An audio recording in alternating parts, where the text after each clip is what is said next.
Pada praktikum kali ini, kita akan melakukan praktikum analisa lipid. Yang pertama, kita akan mengetahui dulu apa itu lipid. Lipid adalah senyawa organik yang tidak larut di dalam air. Nah, lipid ini banyak ditemukan di dalam sel atau jaringan. Dan lipid ini larut di dalam zat pelarut yang nonpolar seperti kloroform, ether, benzena, dan lain-lain. Sebagian besar penyusun lipida itu adalah trigliserida.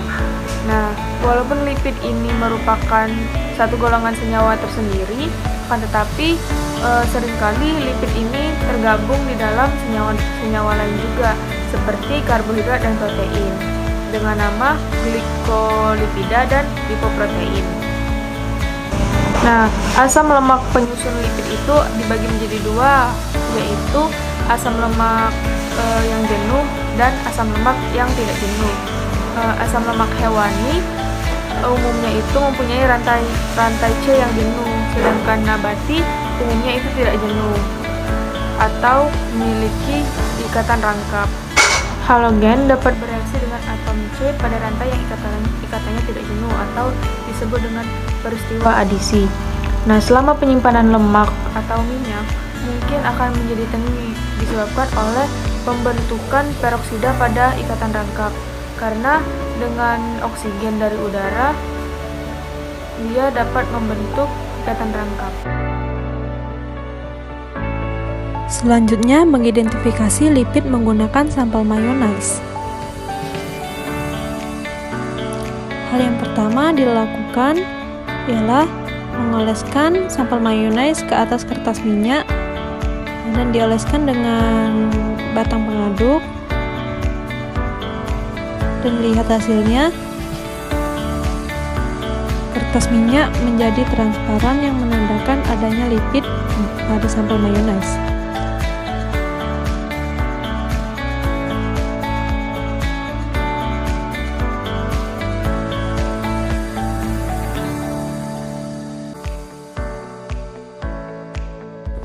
Selanjutnya, sampel mayonnaise dituang ke dalam wadah yang berisi sabun.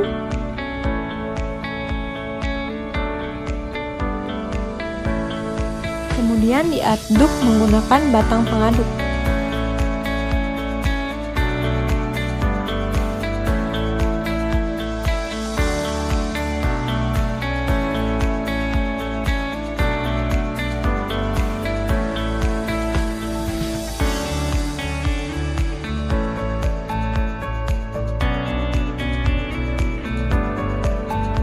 Setelah diaduk, menghasilkan gumpalan-gumpalan kecil.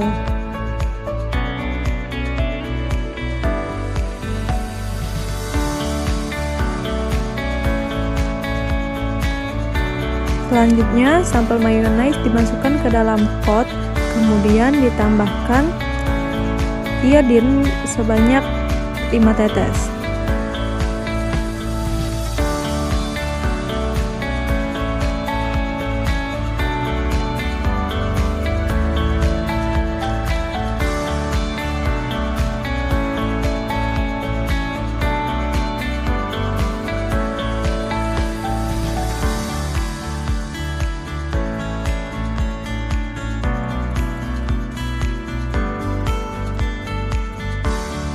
Lalu diaduk menggunakan batang pengaduk dan dilihat hasilnya.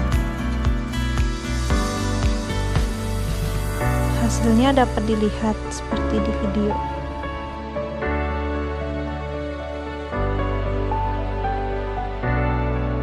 Pengujian lipid selanjutnya menggunakan sampel minyak jelantah. Bahan-bahan yang digunakan adalah sabun, minyak jelantah, pipet tetes, iodin, dan kertas minyak. Pertama, minyak jelantah diuji dulu di atas kertas dengan cara meneteskan minyak di atas kertas menggunakan pipet tetes.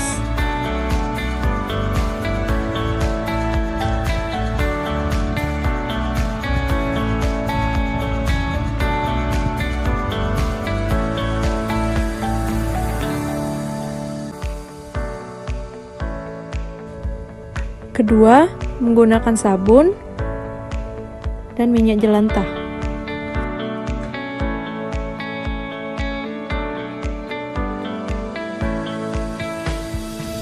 Minyak jelantah diambil menggunakan pipet tetes dan diteteskan ke dalam wadah yang berisi sabun.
Ketiga, minyak jelantah diberi reagen iodin dengan cara diteteskan iodin ke dalam wadah yang berisi minyak jelantah tadi dan diamati hasilnya.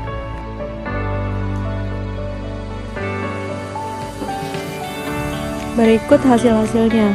Pada kertas didapatkan kertas menjadi warna transparan.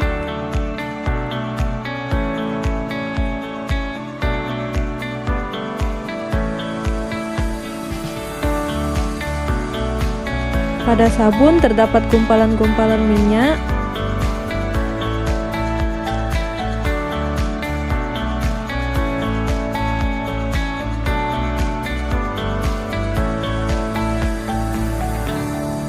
Dan pada sampel iodin juga terdapat gumpalan-gumpalan iodinnya.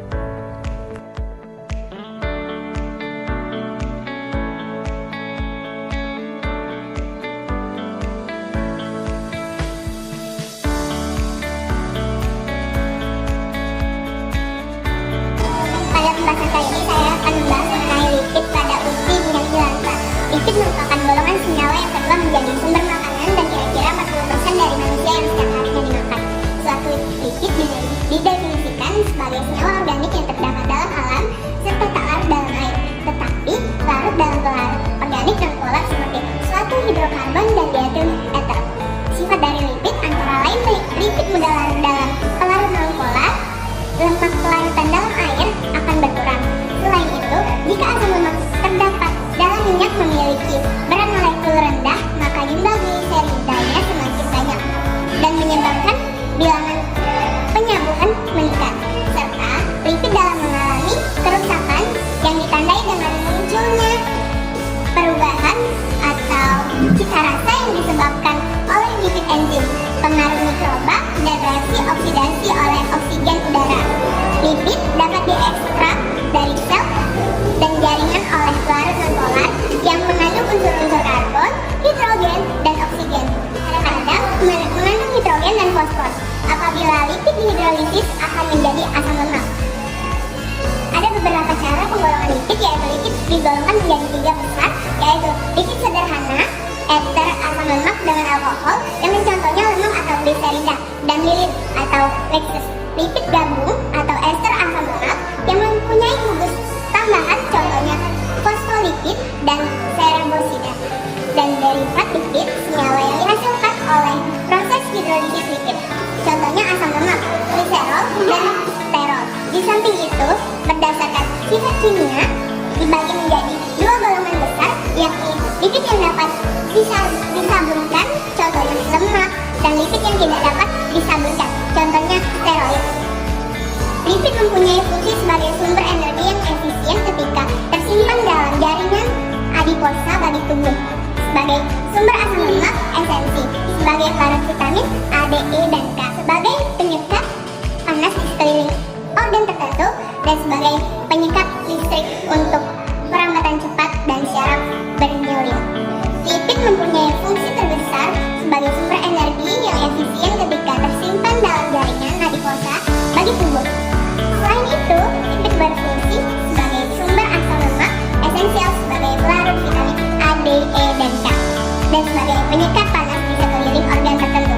Fungsi lain lipid yang sebagai penyekat listrik untuk perambatan cepat syaraf bernyelin. Asam lemak merupakan asam organik berantai yang panjang, mempunyai atom karbon dari 4 sampai 24. Asam lemak mempunyai gugus karboksil tunggal dan ekor hidrokarbon non-polar yang panjang yang menyebabkan kebanyakan lipid bersifat tidak larut dalam air tanpa berminyak atau berlemak. Penyusunan asam lemak dibedakan menjadi dua bagian, yaitu lemak jenuh dan lemak tidak jenuh. Lemak jenuh banyak mengandung komponen asam lemak jenuh dan memiliki ikatan rangkap sehingga bersifat padat atau solid pada suhu ruang. Asam lemak jenuh sering disebut lemak, sedangkan asam lemak tidak jenuh molekulnya mempunyai ikatan rangkap pada rantai karbonnya. Lipid yang mengandung asam lemak tak jenuh bersifat cair pada suhu kamar. Asam lemak tidak jenuh ini bisa disebut minyak. Dari segi gizinya, asam lemak mengandung energi tinggi, karena itu kebutuhan lemak dalam pangan diperlukan. Diet rendah lemak dilakukan untuk menurunkan asupan energi dari makanan. Asam lemak tak jenuh dianggap bernilai gizi lebih baik karena jauh reaktif dan mempunyai antioksidan di dalam tubuh.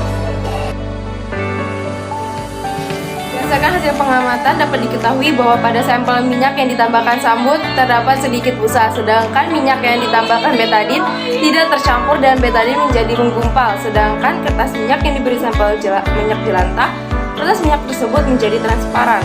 Pada sampel mayo yang ditambahkan sabun terdapat gumpalan-gumpalan kecil yang menandakan adanya kandungan lipid di dalamnya. Pada kertas minyak berubah menjadi tembus pandang, sedangkan penambahan iodin terdapat perubahan warna menjadi warna coklat.